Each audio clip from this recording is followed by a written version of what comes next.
persembahan dan perpuluhan dapat ditransfer melalui BCA 857 050 5000 atas nama GBI Musi Palam Indah atau scan barcode QR kode GBI Musi Palam Indah. Tuhan Yesus memberkati.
Shalom Bapak Ibu Saudara yang terkasih dalam Kristus, kita berjumpa lagi di Menara Doa Online kita.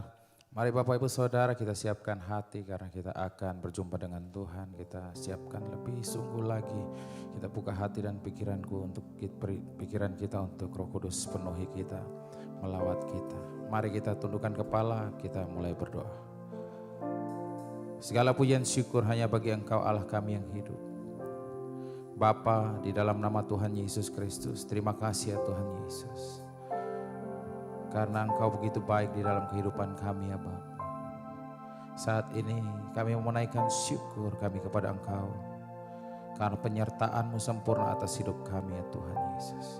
Ya Allah kami, biarlah melalui firman-Mu Engkau bentuk hati kami ya Bapa. Engkau berkati hidup kami melalui firman-Mu ya Tuhan Yesus. Biar kami semakin dekat dan menyenangkan hati-Mu.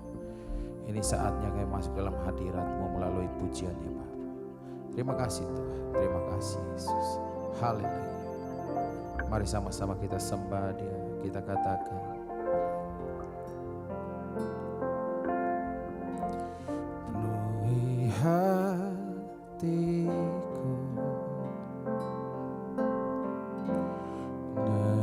hadir.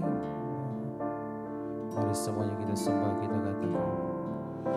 Ku rindu memandang wajah-Mu oh Tuhan, di dalam kekudusan-Mu bawaku dekat dalam hadir-Mu. Ku rindu mendengar suara-Mu oh Tuhan, di tempat kudus-Mu sekarang. Ku rasakan kasih-Mu dan indahnya kekudusan-Mu, penuhi dengan kasih-Mu, diam di hadirat-Mu. Ku mengangkat tanganku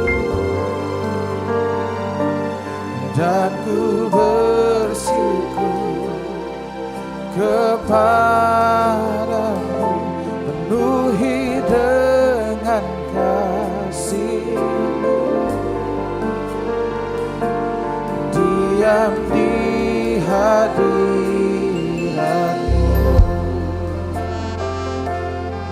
Sama-sama dari awal kita.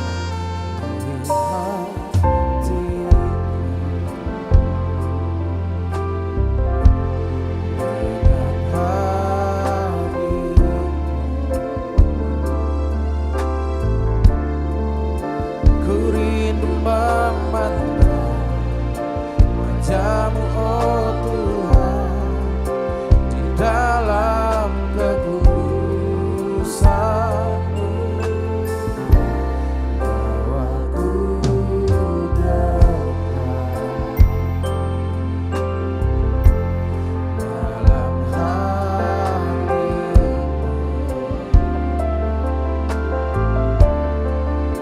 Ku rindu memandang suara-Mu, oh Tuhan, di tempat khusus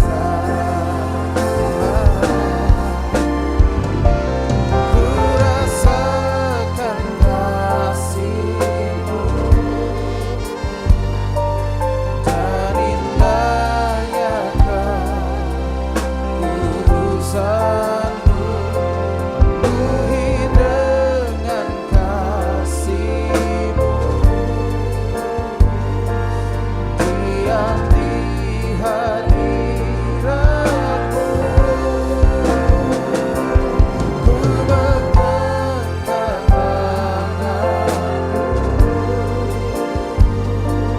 dan ku bersyukur menyembah-Mu. Penuhi dengan kasih-Mu, diam di hadirat-Mu.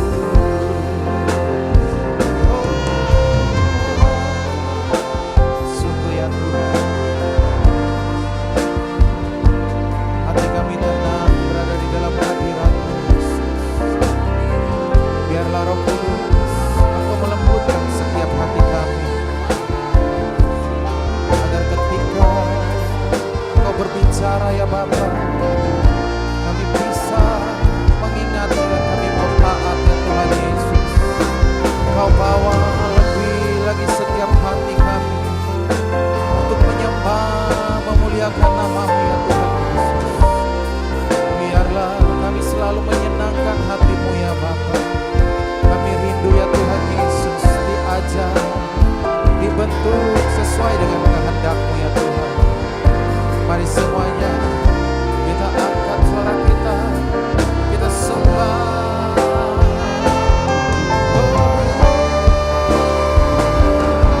Ku rasakan kasih-Mu dan indahnya kekudusan-Mu. Penuhi dengan kasih-Mu,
diam di hadirat.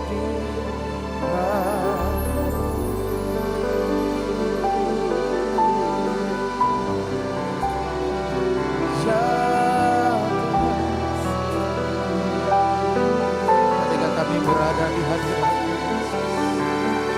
biarlah Engkau penuhi kami dengan kasih, dengan hikmat-Mu.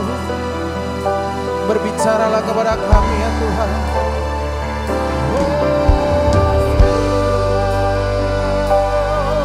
Kami angkat suara kami, kami meninggikan, kami memuliakan Tuhan dan Raja kami, Allah penyelamat kami.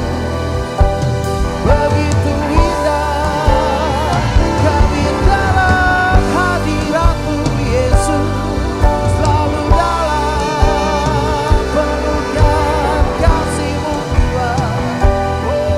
Lama-lama Yesus karena kami angkat suara kami, kami menyembah Allah yang heran, Allah yang ajaib. Sungguh besar perbuatan-Mu di dalam hidup kami ya Bapa. Biarlah Roh Kudus-Mu menjamah setiap hati-hati yang menyembah ya Bapa. Biarlah Engkau melawat kami ya Bapa, lembutkan setiap hati. Biarlah kami menyembah di dalam roh dan kebenaran-Mu. Oh Yesus, kami angkat suara kami, kami sembah Raja kami. Lama-lama ye patakara ya sangre. Yesus, Yesus, Yesus, kami agungkan, kami besarkan, kami masukkan Engkau Tuhan dan Raja kami yang layak terima sembah. Lama ye patakara lama ye patakara lama ya sangre. Engkau ajaib, Engkau besar, kami sembah Raja kami. Terpujilah untuk selama-lamanya. Oh haleluya, oh haleluya, kami nyanyikan glory Hosana. Oh haleluya, oh haleluya, Allah yang ajaib, Allah yang perkasa, Raja damai. Kami muliakan dan sembah Engkau Tuhan dan Raja kami. Huralaba ye papatakara labo ya sampai. Terima kasih Yesus, terima kasih Yesus. Hati kami rindu Yesus, lebih lagi menyembah Engkau. Jiwa kami rindu ya Bapa. Ku mau memuji, ku selalu puji-Mu. Ku mau menyembah, ku selalu sembah.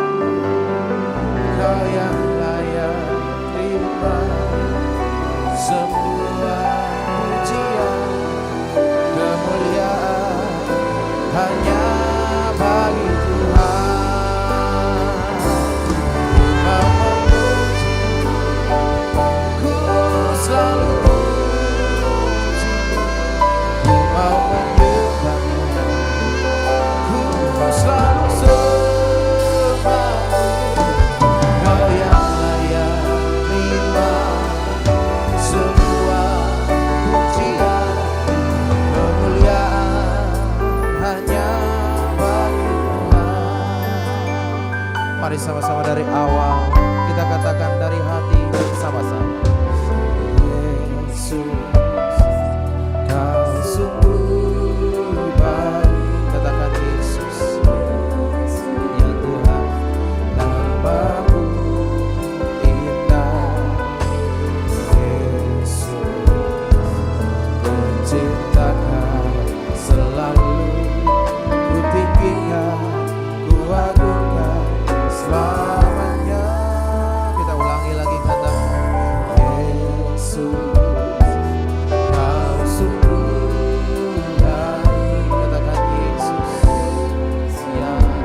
baik ya Tuhan.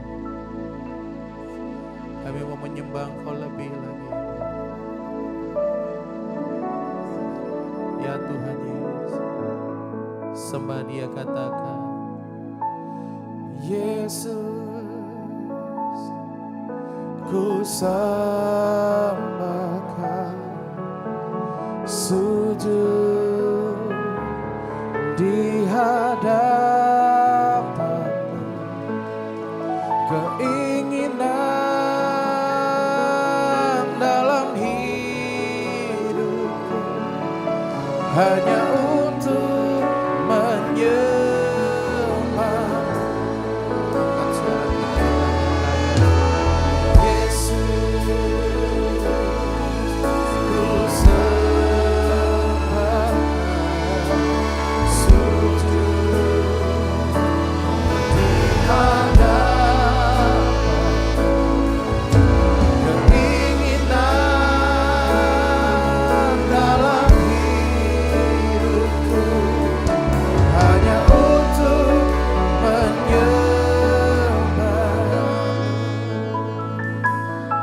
Sama-sama dari awal dengan segenap hati katakan, masuk hadirat-Mu Tuhan, dengan korban pujian. Masuk hadirat-Mu berhiaskan kekudusan. Oh, di hadapan hadirat Ya Yesus, ku rasakan kedamaian. Oh, di hadapan hadirat-Mu Tuhan, ku nampak keagungan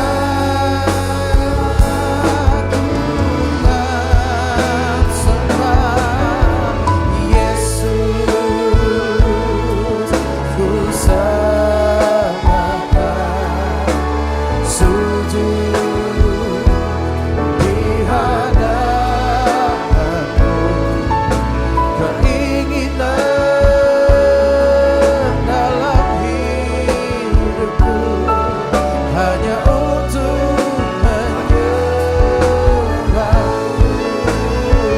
Yesus, Yesus, ku sembahkan, sujud di hadapan-Mu, keinginan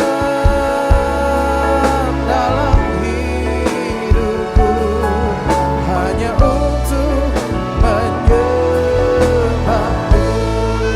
Mari lebih sungguh lagi kita angkat suara kita, kita katakan, Yesus, ku sembahkan, sujud di hadapan-Mu,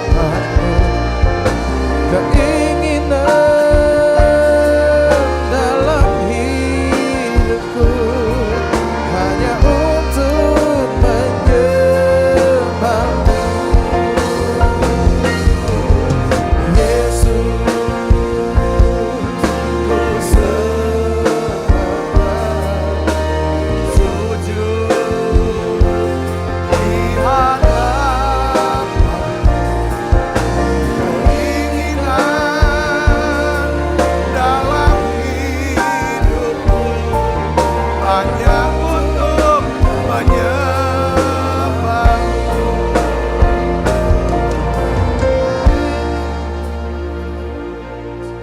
Ku sembahkan, sujud di hadapan-Mu, keinginan dalam hidupku hanya untuk menyembah.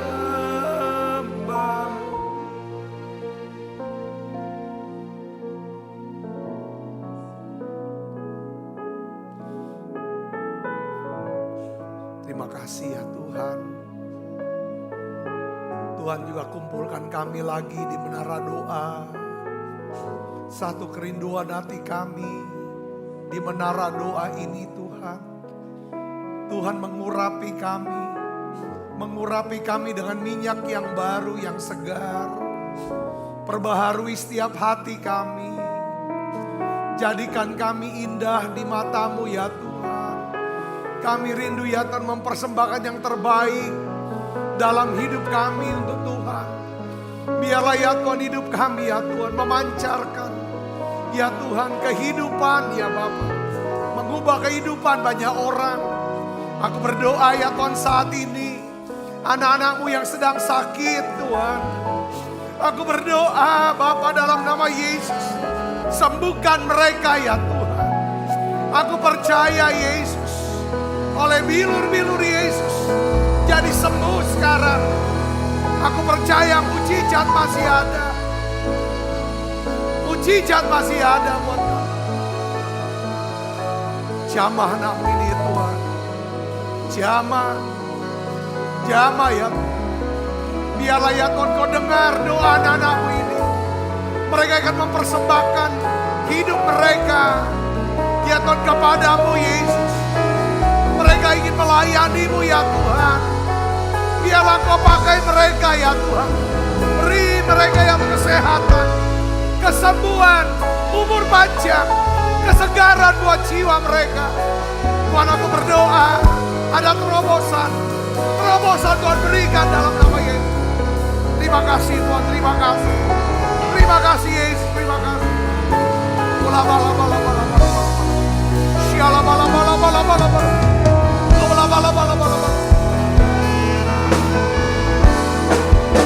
Hanya ini Tuhan bersembah segenap hidupku, jiwa dan raga. Selamat miliki harta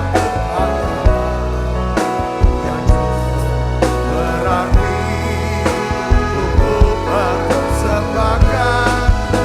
Hanya ini Tuhan permohonan, terimalah Tuhan persembahan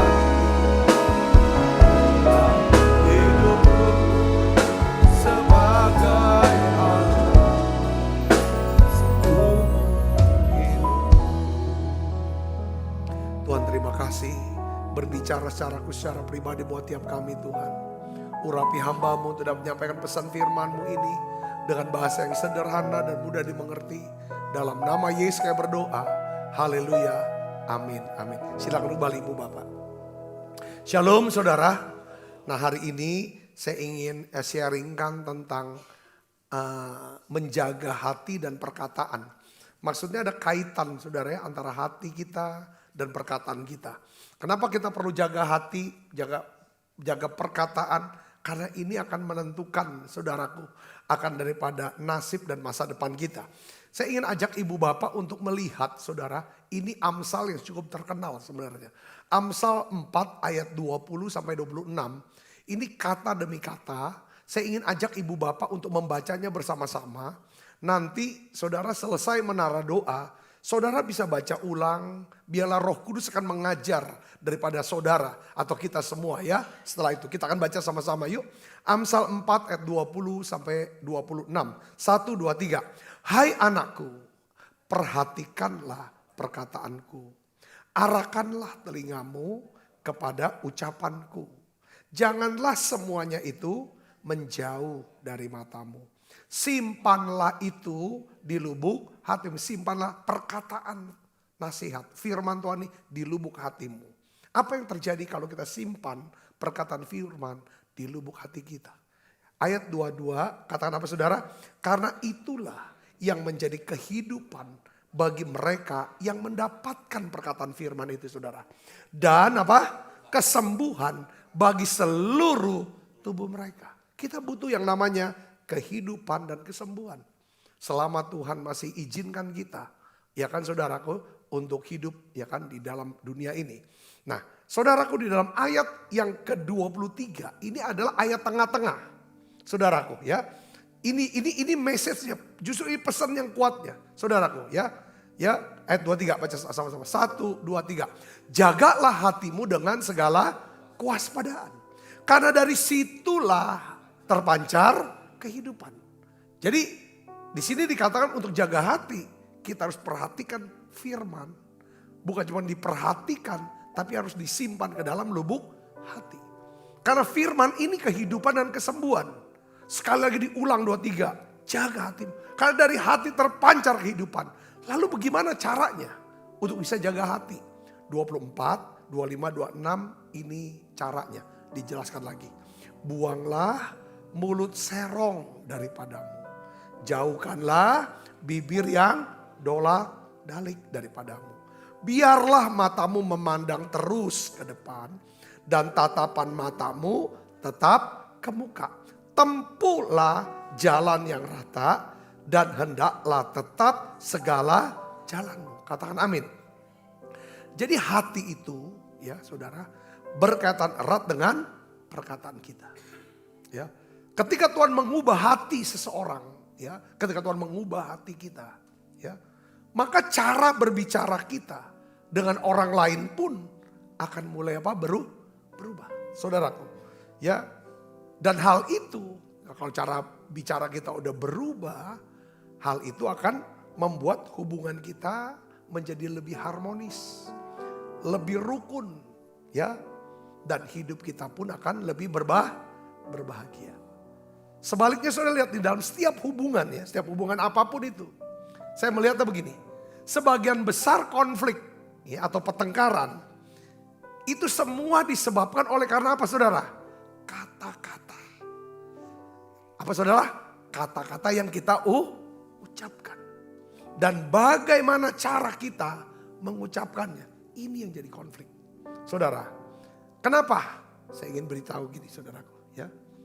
Karena setiap orang itu punya reaksi dan respon yang berbeda terhadap apa? Stres dan tekanan. Kita nih hidup ya saudara makin kesini ya menjelang kedatangan Tuhan. Hari-hari ini ya hidup itu yang namanya tekanan itu makin besar. Ya kan saudara, tekanan, masalah, menekan semua kita hidup stres makin. Saudara, ketika ada stres, ada tekanan saudara. Ya apa yang keluar dari ucapan seseorang itu akan mengungkapkan apa yang sedang terjadi di dalam hatinya mereka. Saudara, jadi seperti jadi kalau orang tuh kalau ditekan, mengalami tekanan atau stres, kita bisa lihat isi hatinya tuh apa dari perkataan yang keluar. Saudaraku, orang baik ya saudara akan menjadi semakin baik. Orang sabar akan menjadi semakin sabar. Orang yang pendiriannya teguh akan semakin teguh. Kalau mereka berada di bawah apa? Tekanan dan stres. Saudaraku, begitu pula sebaliknya. Kalau orang jahat, kalau dia ditekan, makin mengalami stres, itu makin keluar jahatnya saudara. Orang yang suka marah, makin lebih suka marah saudara. Nah, saya ingin bagikan pada saudara yang kasih Kristus. Kita udah tahu, kita udah banyak belajar, dengar firman Tuhan tentang perkataan. Ya saudara, perkataan ya Alkitab, hidup mati dikuasai oleh lidah. Barang siapa yang suka mengucapkan, menggemakannya, dia akan makan hasilnya. Yang hasilnya apakah kehidupan atau kematian. Saudara, kita akan menikmati yang namanya kehidupan, kesembuhan. Kalau kata-kata kita keluar yang namanya firman Tuhan.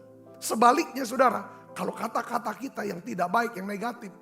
Itu yang keluar adalah apa saudara? Bukan kehidupan tapi kematian. Tapi kutuk. Saudara, sakit penyakit.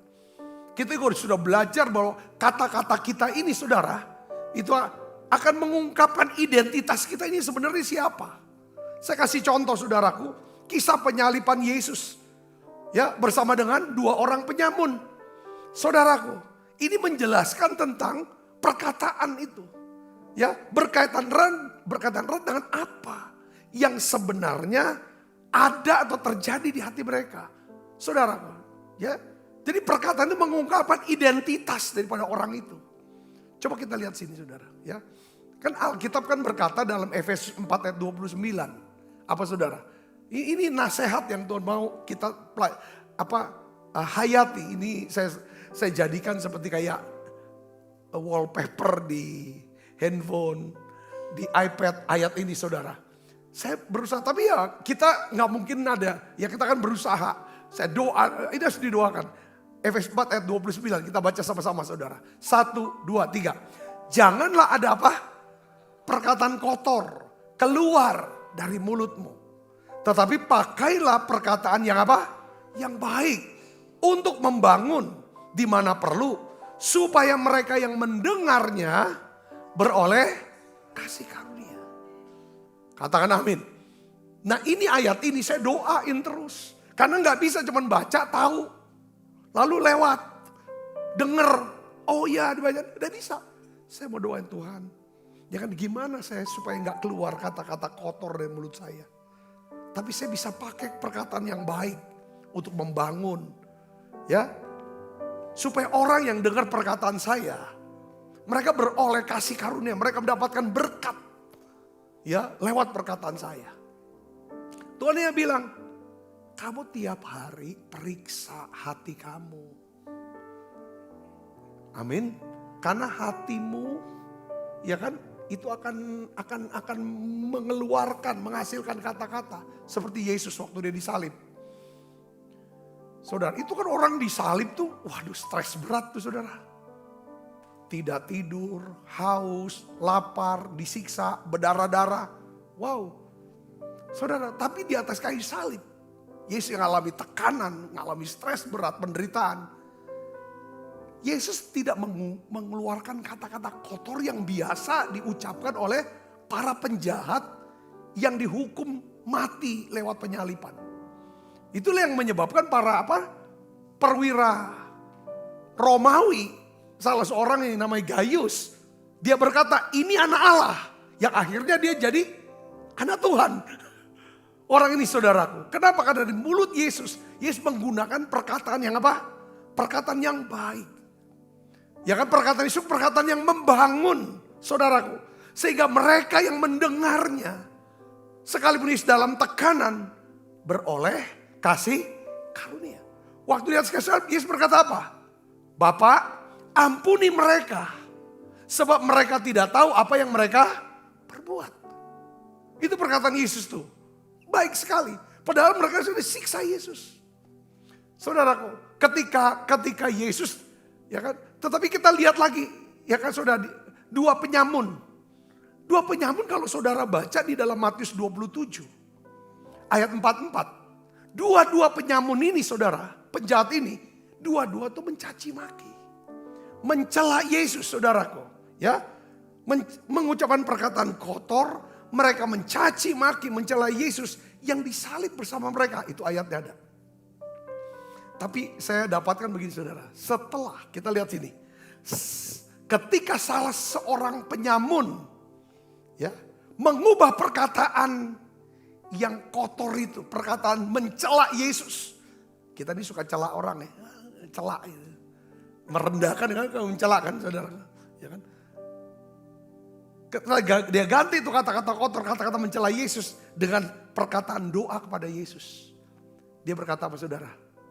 Yesus, ingatlah aku kalau engkau datang sebagai raja. Bayangin, habis dicela, habis direndahkan, habis dicaci maki. Ya saudaraku, orang yang sama ganti kata-katanya. Ingat aku kalau kau datang sebagai raja. Saudara, apa jawaban Yesus? Karena yang di dalamnya hatinya tuh mulia. Hatinya tuh baik. Dia berkata apa? Aku berkata kepadamu, jawabannya. Hari ini juga kamu akan bersama dengan aku di Firdaus. Saudara sini, orang baik Orang yang hatinya mulia, hatinya baik. Kalau kita punya hatinya baik, kita tidak bisa ngomong yang jahat. Saudara deh, katakan amin. Jadi yang namanya teori perkataan atau apa namanya? Yang orang, saya ini memang, mulut saya memang jahat. Tapi hati saya baik, itu bohong. Itu gak ada itu. Saudara, ya kalau mulutnya jahat pasti hatinya jahat. Kalau mulut segala macam. Nah hari ini saudara, jadi kondisi seseorang ya yang berada di bawah tekanan dan stres itu akan mengungkapkan bahwa orang itu memiliki karakter. Ya kan? Ya orang yang memiliki karakter itu akan kelihatan semakin baik. Kalau dia nggak punya karakter, itu kelihatan makin jahat. Nah, memang hari ini tuh saya cuma mau ajak kita merenungkan begini saudaraku. Sering-sering kalau kita doa pagi, saat teduh. Bukan seberapa kencengnya kita bisa doa atau nyanyi. Tapi seberapa dalam kita bisa gali hati kita. Untuk berkata kepada Tuhan, silakan Tuhan sampai ke dalam yang paling dalam. Kalau kau temukan sesuatu yang tercela, sucikan kuduskan aku Tuhan. Sucikan kuduskan aku. Kalau ada hal-hal yang tersembunyi, kemarahan, kekecewaan, atau dosa, segala macam, Tuhan sucikan aku. Katakan amin. Aku minta Tuhan, ya kan, terus setiap hari sucikan. Karena gini saudara, kata-kata kita tuh akan menentukan apa kita bisa dapat gak nih. Apa yang Tuhan janjikan. Saya mau cerita saudara, saudara udah tahu cerita ini udah sering ya kita dengar. Di dalam 2 Raja-Raja pasal 7. Pada saat itu saudara, itu masanya adalah masa kelaparan yang besar di Samaria, di Israel. Samaria khususnya saudara. Bahkan ibu-ibu saudara, dia bikin arisan untuk potong anaknya, lalu anaknya dimakan anak. Itu saking gak ada makanan, gak ada daging. Saudara, lalu tiba-tiba saudaraku yang seorang nabi yang bernama Elisa. Dia berdiri di hadapan banyak orang pada waktu itu. Dia berkata begini, dengarlah firman Tuhan. Beginilah firman Tuhan. Besok, dia bilang, besok kira-kira waktu ini sesukat tepung yang terbaik akan berharga sesikal. 2 sukat jelai akan berharga sesikal di pintu gerbang Samaria. Dia omong nubuatan yang baik. Dia akan berkata ada sesuatu yang baik. Tapi saatnya saat itu adalah masa kelaparan, susah sekali. Lalu ayat yang kedua dikatakan begini, sudah dijelaskan. Tetapi perwira yang menjadi ajudan raja menjawab abdi Allah itu, katanya. Apa jawabannya? Sekalipun Tuhan membuat tingkap-tingkap di langit, masakan hal itu mungkin terjadi. Langsung dia bantah. Satu janji Tuhan, satu nubuatan yang baik untuk bangsa Israel. Saudara, untuk kota Samaria. Lalu ada ajudan raja. Dia bantah kata-kata itu. Saudara, tidak mungkin hal itu sekalipun Tuhan buka tingkap langit. Apa jawaban daripada Nabi Allah ini? Dia berkata begini saudaraku ya. Sesungguhnya engkau akan melihatnya dengan matamu sendiri. Kelimpahan itu. Orang makan banyak, makan sampai kenyang. Tetapi kamu tidak akan makan apa-apa darinya. Saudara tahu besoknya terjadi kelimpahan besar. Semua rakyat semua makan sampai kenyang.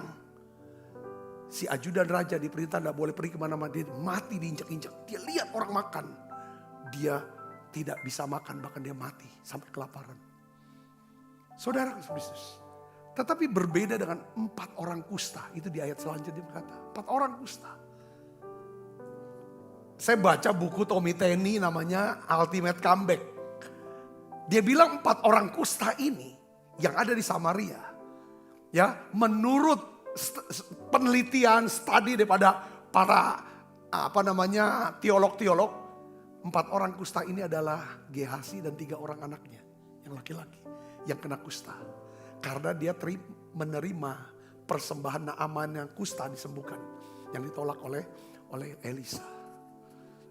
Saudara, saya tahu Gehasi, dia pernah salah, dia pernah gagal, dia pernah berdosa.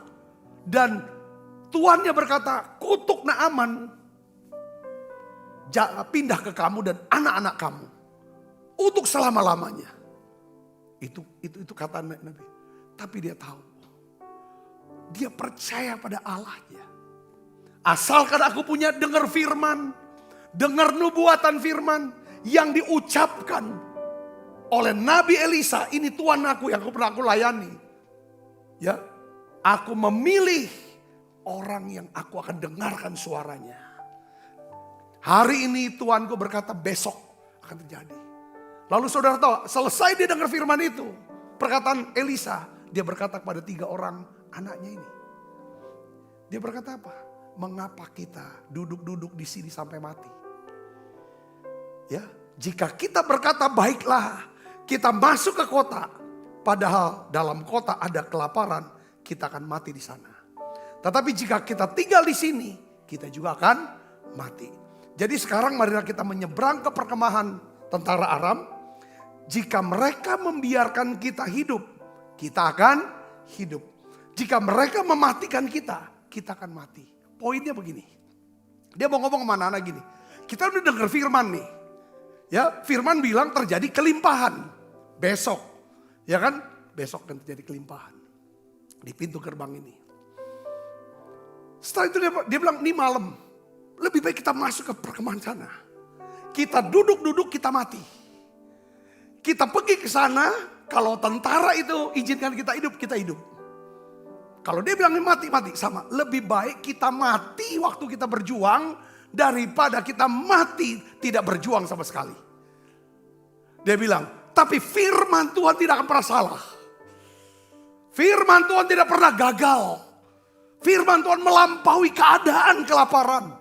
Allah sanggup mencukupi segala kebutuhanku menurut kekayaan dan kemuliaan dalam Yesus Kristus. Katakan amin. Dan kita tahu ceritanya saudara. Sementara mereka pergi ke tempat perkemahan, Tuhan membuat satu suara-suara yang menggemparkan, menakutkan daripada tentara Aram. Sehingga tentara Aram, mereka tinggalkan semua perbekalan makanannya, emas, perak, kain, semua kekayaan tentara Aram itu ditinggalkan. Karena dia berpikir ada musuh yang begitu hebat. Padahal yang datangi tentara itu cuma 4 orang, kusta. Seperti langkah Tuhan mendatangi mereka. Sampai mereka tiba di perkemahan itu, mereka lihat banyak sekali makanan. Ada kain. Saudara, ada uang, semua banyak sekali kekayaan. Pada waktu, saya percaya, waktu Gehasi mau sentuh makanan itu.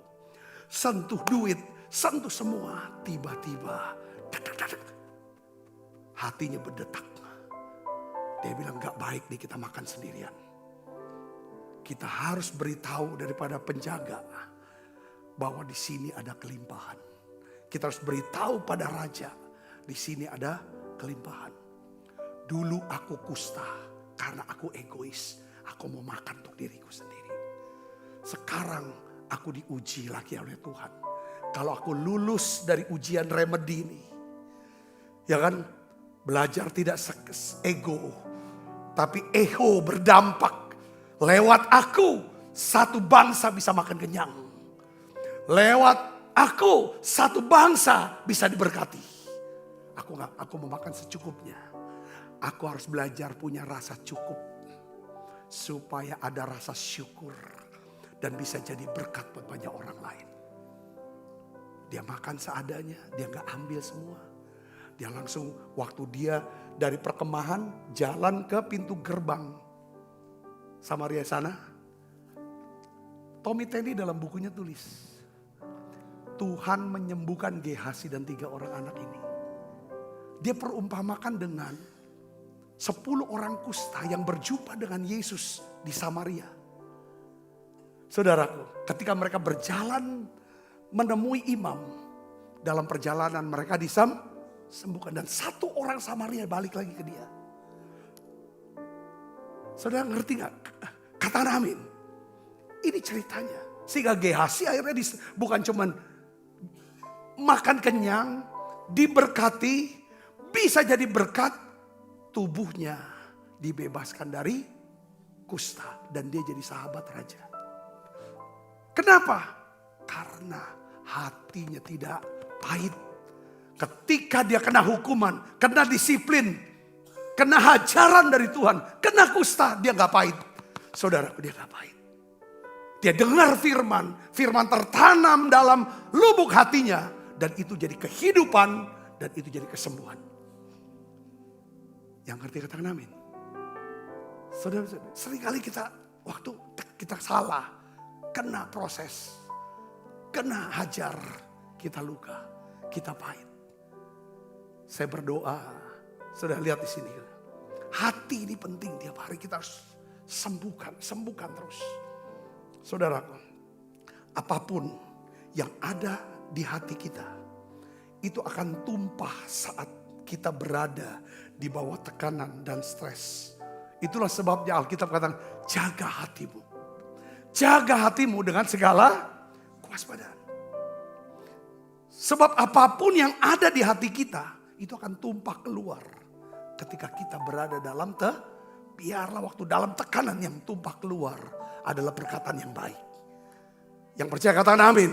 Kita bisa, kalau kita dengar, ya Tuhan aku percaya. Amin, aku percaya. Bukan bantah. Nah sekarang pertanyaannya adalah bagaimana caranya ya menjaga hati agar perkataan kita tetap dapat memuliakan Tuhan. Saudara, yang pertama, ini gak bisa enggak saudara. Yang pertama saudara dan saya harus apa? Lahir baru. Dan dipenuhi Roh Kudus setiap hari. Katakan amin. Kita harus lahir baru. Karena untuk merubah hati kita, hati suami, hati anak, gak bisa. Itu bukan kerjaannya kita. Itu adalah pekerjaannya Allah. Katakan amin. Yeskel 36 ayat 26. Katakan apa? Yeskel 36 ayat 26 katakan apa? Kamu akan, ini Tuhan yang berkata. Kamu akan kuberikan hati yang baru. Dan roh yang baru di dalam batinmu. Aku akan menjauhkan dari tubuhmu hati yang keras. Dan kuberikan kepadamu hati yang taat. Jadi hati ini, makanya kita minta sama Tuhan. Ada satu lagu yang lama yang jadikan aku. Kita minta. Ini jadi doa kita. Kita nyanyi lagu ini yuk. Jadikan aku indah yang kau pandang mulia, seturut karyamu di dalam hidupku, ajarku berharap hanya kepadamu, taat dan setia kepadamu Tuhan. jadikan aku indah.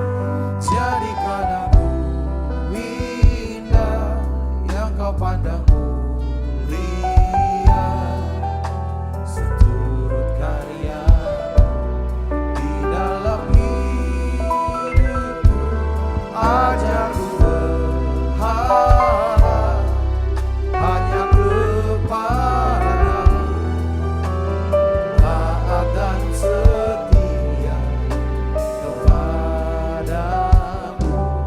Tuhan. Jadi kalau kita mau minta Tuhan ubah, bagaimana cara mengubah kata-kata? Karena kalau kata-kata, cara kita berbicara itu berubah, maka hubungan kita akan lebih baik. Katakan amin saudara, akan lebih baik.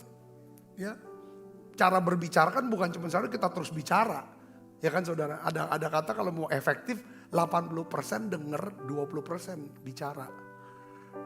Amin saudaraku. Ini yang ada orang teori seperti itu. Kamu dengar 80%, maka 20% yang kamu katakan itu punya isi, punya bobot. Bukan jangan dibalik, 80% ngomong, 20% denger. Saudaraku, kenapa? Saya mau beritahu gini, kita kan berdoa ya, supaya perkataan kita ini, ya kan, perkataan yang ada isi, ada kuasa, ada hikmat, ada pengetahuan. Setiap orang yang mendengar itu memperoleh apa? Kasih karunia. Dan kita juga tahu semua, Ya, bahwa perkataan yang keluar dari mulut kita, ya, bukan cuma sekedar wadah yang kosong. Semua perkataan itu pasti mengandung apa? Kuasa. Katakan kuasa. Mengandung kuasa, saudaraku. Kuasa. Ya, Tuhan menciptakan bumi, laut, alam semesta ini dengan apa? Perkataan firman-Nya. Nah, ketika Roh Kudus mau mengubah hidup kita, mau mengubah nasib kita, masa depan kita, yang Dia ubah adalah apa, saudara? Hati kita. Supaya perkataan kita berubah. Katakan amin. Di dalam Kisah 2 ayat 4 itu dikatakan, maka penuhlah mereka dengan Roh Kudus. Lalu mereka mulai berkata-kata dalam bahasa-bahasa lain seperti yang diberikan oleh Roh itu kepada mereka untuk mengatakannya. Saudara, waktu mereka dipenuhi dengan Roh Kudus, artinya apa, saudara? Hati mereka diubah. Tadi kan dikatakan bahwa aku akan berikan kamu hati yang baru. Roh Kudus Dia ubah. Waktu kita dipenuhi Roh Kudus, kita diberikan hati yang baru. Waktu ada hati yang baru, Dia akan berikan kita kata-kata yang baru. Katakan amin. Itu yang pertama, harus lahir baru. Dan tiap hari harus dipenuhi Roh Kudus. Katakan amin, saudara. Minta tiap hari. Tuhan jamah. Yang kedua, saudara, saya harus punya kebiasaan berdoa. Kebiasaan berdoa. Doakan supaya hati kita, ini hati yang lembut. Bisa mau belajar. Hati yang bisa apa? Baik, murah hati, rendah hati. Ini harus didoakan nih hati ini, saudaraku. Karena kalau kita nggak pernah doakan ya hati kita, ya saudaraku, maka saudaraku Kristus, kita nggak akan pernah bisa mendapatkan apa yang kita inginkan. Karena karakter Kristus atau buah roh atau hati yang mulia itu perlu didoakan. Katakan amin. Yesus berkata ini, di luar aku kamu tidak dapat berbuat apa-apa. Seperti ranting tidak bisa berbuah dari dirinya sendiri kalau dia tidak tinggal pada pokok anggur. Yang artinya adalah apa, saudaraku? Seringkali kita cuma kalau dengar khotbah, dengar firman, kita dengar. Tapi kita nggak catat, nggak doakan itu. Kalau sesuatu yang baik ini, saudaraku, apakah saudara pernah doakan? Karena kita tahu bahwa kata-kata kita, ya saudara, bisa membuat hubungan kita lebih harmonis, lebih rukun, lebih baik. Kita bisa duduk ngobrol dengan orang-orang yang hebat, hidup kita bisa lebih baik. Itu kalau kata-kata kita tidak baik, maka kita akan kehilangan sahabat, kehilangan pekerjaan dan lain sebagainya. Oleh karena itu penting tiap hari saya punya biasakan doa, katakan doa. Biasakan suka berdoa. Biasakan suka memuji-muji Tuhan. Biasakan untuk suka bersyukur. Katakan amin. Biasakan suka menyembah. Supaya ketika ada tekanan, waktu dalam tekanan, karena hati ini baik, hati ini mulia, hati ini ada hati yang suka berdoa. Ketika saudara ada tekanan atau badai tiba-tiba, maka yang keluar adalah doa. Kalau kita nggak biasakan doa, memuji, bersyukur, yang adanya cuma mengeluh, negatif, omong negatif, mikir yang negatif. Saudara, itu akan keluar waktu tekanan. Ditekan, dicela dan lain sebagainya. Ya kita sudah belajar ya bahwa hati itu terdiri daripada 4 unsur hati. Ya, pertama adalah apa? Saudara, pikiran. Kedua adalah apa? Perasaan. Ketiga adalah kehendak. Itu jiwa kan? Yang unsur yang keempat adalah apa? Hati nurani. Saudara bisa ngerti, katakan amin saudara. Kalau saudara punya hati nuraninya murni, maka ini akan membuat kita punya fellowship yang bagus dengan Tuhan. Kalau kita punya fellowship yang bagus dengan Tuhan, maka kita bisa peka untuk mendengar suara Tuhan. Ini sudah. Katakan amin, ini hati. Nah, untuk bisa punya hati nurani yang murni, yang bersih, saudaraku, ya kan, supaya kita bisa ada fellowship, ada intuisi, hubungan dengan Tuhan. Kita perlu jaga yang namanya apa? Pikiran kita. Kita harus pikirkan lagi apa yang sedang kita pikirkan. Coba kita pikirkan lagi, periksa lagi cara kita berpikir. Coba saudara mulai introspeksi lagi perasaan kita. Hal-hal yang kadang kita perasaan kita akan Tuhan, akan orang lain, perasaan keadaan.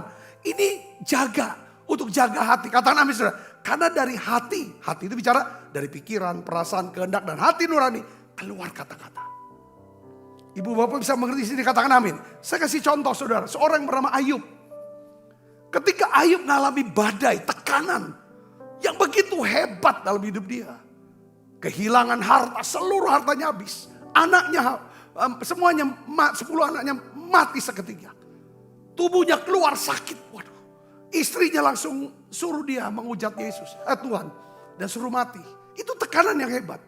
Tapi saya melihat ini saudaraku. Ya, respon daripada Ayub. Alkitab katakan Ayub 1 ayat 20 sampai 22 saudara. Maka berdirilah Ayub. Ya. Lalu mengoyakkan jubahnya. Ini reaksi dia. Ini responnya Ayub. Dan mencukur kepalanya. Kemudian apa saudara? Sujudlah ia dan menyembah. Jadi orang ini biasa berdoa, memuji dan menyembah. Ketika ada dalam tekanan, itu yang keluar. Saudara, lalu kata-katanya apa? Kalau orang yang suka menyembah, kata-katanya biasa kata-kata yang baik. Saudara, orang yang dengar dapat kasih karunia. Kita baca ayat 21. Dengan telanjang aku keluar dari kandungan ibuku. Dengan telanjang juga aku akan kembali ke dalamnya. Tuhan yang memberi, Tuhan yang mengambil. Terpujilah nama Tuhan. Dalam kesemuanya itu Ayub tidak berbuat apa? Dosa. Dan tidak menuduh Allah berbuat yang kurang patut. Katakan amin. Jadi saudara mau kata-katanya penuh kuasa? Biasakan suka doa. Kalau saudara baca dalam Kisah Para Rasul pasal 3.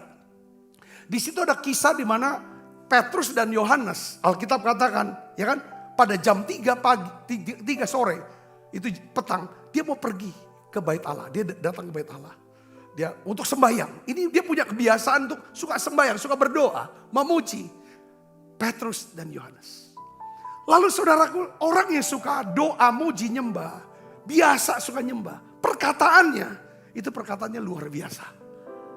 Katakan amin saudara. Lalu dia ketemu seorang pengemis lumpuh yang minta sedekah sama dia. Lalu Petrus, saudara ini orang yang suka doa, itu punya keyakinan, kata-katanya itu dahsyat. Dia bilang, lihat aku sekarang, emas perak tidak ada padaku, tetapi apa yang aku punya aku berikan kepada kamu. Ya kan? Demi nama Yesus orang Nazaret itu bangkit berjalan. Apa yang terjadi saudaraku? Orang lumpuh yang gak pernah jalan, tiba-tiba saudara dia berdiri, berjalan dan memuji-muji Tuhan. Katakan amin. Saudara. Jadi perkataan kita kalau kita biasakan suka doa. Pastikan yakin kita doa Tuhan. Karena hatiku ada iman. Hatiku ada iman. Maka kata-kata yang keluar dari mulutku akan menghasilkan namanya iman dan mujizat. Katakan amin saudara. Katakan amin. Satu hari. Saudara kalau kita baca dalam Kisah 4 ayat 7. Saudara sampai 13. Itu Petrus dan Yohanes saudara. Itu ditangkap gara-gara nyembuhin orang lumpuh ini saudara. Ditangkap. Ditanyakan segala macam. Saudara dihadapkan ke sidang mahkamah agama. Ya kan? Mereka nanya. Dengan kuasa apa kamu? Dengan pakai kuasa apa kamu? Dan dalam nama siapa kamu bertindak demikian? Nyembuhin orang. Langsung saudara. Petrus dia menjawab dengan penuh Roh Kudus. Petrus menjawab dengan penuh Roh Kudus. Dia orang ini penuh Roh Kudus. Dia lahir baru, dia penuh Roh Kudus. Dia suka doa. Dia suka muji, suka nyembah. Dia bicara, dia jelaskan saudaraku. Dia bilang, dia gak punya ketakutan. Saudara, kata-kata Petrus penuh keberanian. Dan juga penuh dengan hikmat. Penuh dengan pengetahuan, kecerdasan. Sampai, tua-tua orang Yahudi, para imam-imam yang mengadili dia.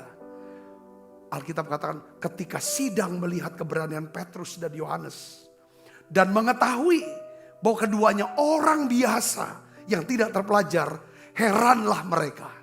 Kenapa saudara? Apa yang menyebabkan? Alkitab jelaskan mereka mengenal keduanya sebagai pengikut siapa? Yesus. Saudara mau biasakan doa muji nyembah. Doanya gimana? Bukan cuma sekedar doa. Doa minta Tuhan berikan saya hati yang baru. Hati yang bijaksana. Yang saudara katakan amin saudara. Hati yang punya kuasa. Ya kan? Hati yang punya keberanian. untuk beritakan Injil. Yang ketiga saudara, gimana caranya saudara menjaga hati supaya perkataannya penuh dengan kuasa Allah. Yang ketiga adalah kita harus suka menyimpan segala firman ke dalam lubuk hati. Ya, Amsal 4 ayat 20 sampai 22. Karena itulah, hai anakku, perhatikanlah perkataanku, arahkanlah telingamu kepada ucapanku. Janganlah semuanya itu menjauh dari matamu. Simpanlah itu di lubuk hatimu. Jadi caranya gimana sih nyimpan firman di lubuk hati? Baca pelan-pelan. Setiap ayat-ayat yang saudara baca, yang kita pelajari di Menara Doa Online ini, coba saudara catat. Saudara baca ulang. Pelan-pelan bacanya. Lalu saudara mulai doakan ayat-ayat itu. Lalu saudara mulai perkatakan itu. Lalu renungkan lagi. Itu akan tersimpan. Katakan amin, tersimpan pasti. Tersimpan, Buat catatannya. Karena itulah yang menjadi kehidupan bagi mereka yang mendapatkan dan kesembuhan bagi seluruh tubuh mereka. Katakan amin. Itulah makanya saya kenapa suka saudara. Doa saya dalam tiap hari dalam doa soal hati. Saya minta Tuhan kau berikan hati buat saya tuh hati yang punya motivasinya tuh tepat, benar. Motivasi saya adalah hanya untuk Tuhan, kepada Tuhan. Supaya nama Tuhan dipermuliakan. Bukan motivasinya untuk saya gitu. Saya selalu doa. Supaya ketika ada orang-orang yang memang membutuhkan anugerahmu, kasih karuniamu, mujizatmu. Ketika lewat nasihat, lewat doa saya, Tuhan bisa sembuhkan dia. Saya hanya minta itu. Kalau saya khotbah, ada orang-orang yang dapat pewahyuan, dapat rema, imannya naik, makin cinta Tuhan, makin percaya Tuhan. Itu doa saya, doa hati. Saya percaya kalau saudara suka doa hati, beri saya hati yang mulia Tuhan. Tuhan akan percayakan kita dengan pekerjaan-pekerjaan yang mulia. Katakan amin saudara, katakan amin. Yang keempat, saudara bagaimana caranya jaga hati? Pertama saudara untuk punya hati yang bagus. Hati yang mulia, jaga hati. Kita harus lahir baru di penuh Roh Kudus. Ya, yang kedua adalah apa saudara? Yang kedua adalah kita harus punya kebiasaan berdoa, memuji, menyembah, bernyanyi saudara. Ucap syukur. Yang ketiga, simpan firman dalam lubuk hati. Yang keempat, kita harus menjaga panca indera kita. Kalau mau jaga hati, jaga panca indera kita. Jaga apa? Salah satu panca indera mata, telinga. Ya, di sini katakan apa saudara? Ayat 24, jagalah hatimu dengan segala kewaspadaan. Karena dari situlah terpancar kehidupan. Buanglah mulut serong daripadamu. Jauhkanlah bibir yang dolat-dalik daripadamu. Coba kita cek saudara kata-kata kita. Apakah bibir kita serong? Apa mulut kita dolat-dalik, mulut kita serong itu kayak yang suka menyesatkan itu. Dolat-dalik itu ngomong yang gak bener, ngada-ngada, kondisiin orang, intimidasi. Saudara, biarlah matamu memandang terus jaga mata kita. Saudara, arti jaga itu mata itu bisa fokus ya. Pikiran fokus gitu loh saudara. Tuhan, jiwa-jiwa, firman Tuhan, kekekalan. Tempuhlah jalan yang rata. Hendaklah tetap segala jalanmu. Saya berdoa saudara, kita terus berdoa. Biarlah kita indah di hadapan Tuhan. Ya, biarlah kita punya hati, yang mulia. Sehingga ada kata-kata yang baik yang keluar dari mulut kita.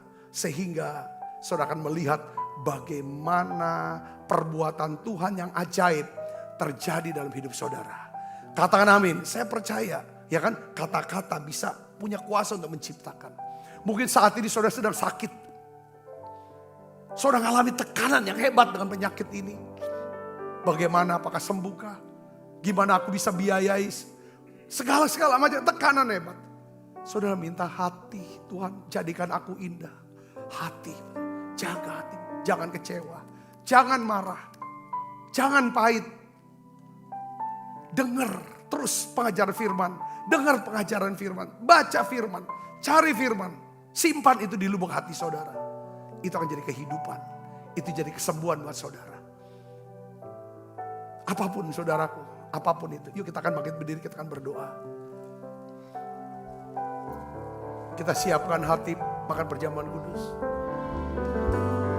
Jadikan aku indah yang kau pandang lihat, seturut karya di dalam hidupku, ajarku harap hanya kepadamu,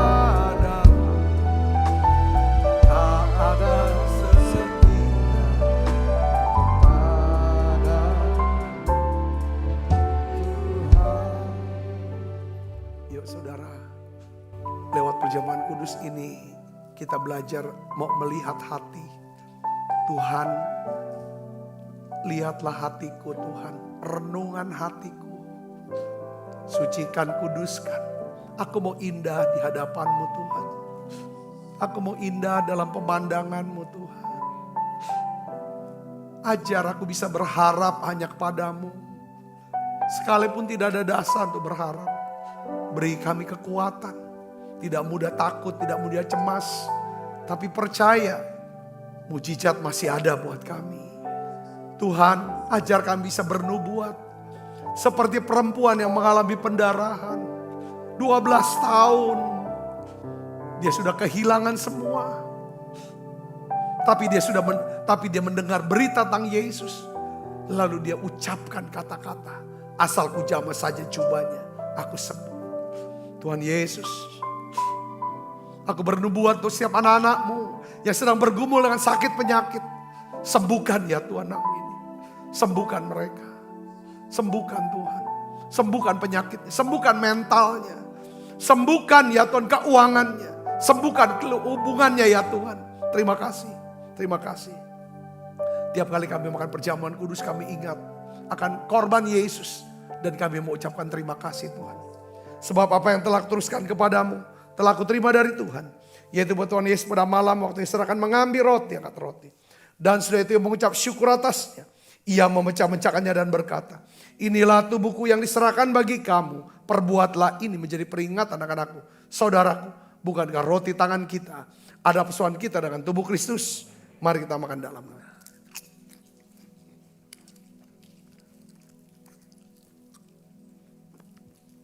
Angkat cawan. Demikian juga yang mengambil cawan sesudah makan lalu berkata, cawan ini perjanjian baru. Yang dimeteraikan darahku, perbuatlah ini setiap kali kamu meminumnya. Menjadi peringatan anak-anakku. Saudaraku, bukankah cawan perjanjian ini yang atasnya kita ucapkan syukur ada persoalan kita dengan darah Kristus. Mari minum dalam nama Yesus.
Terimalah berkat yang berlimpah-limpah daripada Allah Bapa di dalam anaknya yang tunggal Tuhan kita Yesus Kristus. Persoalan yang manis Roh Kudus menyertai saudara semua mulai saat ini sampai Yesus datang menjemput Tuhan permai dan sampai selama-lamanya. Semua kita percaya berkati sama-sama katakan amin. Tuhan berkati saudara semuanya.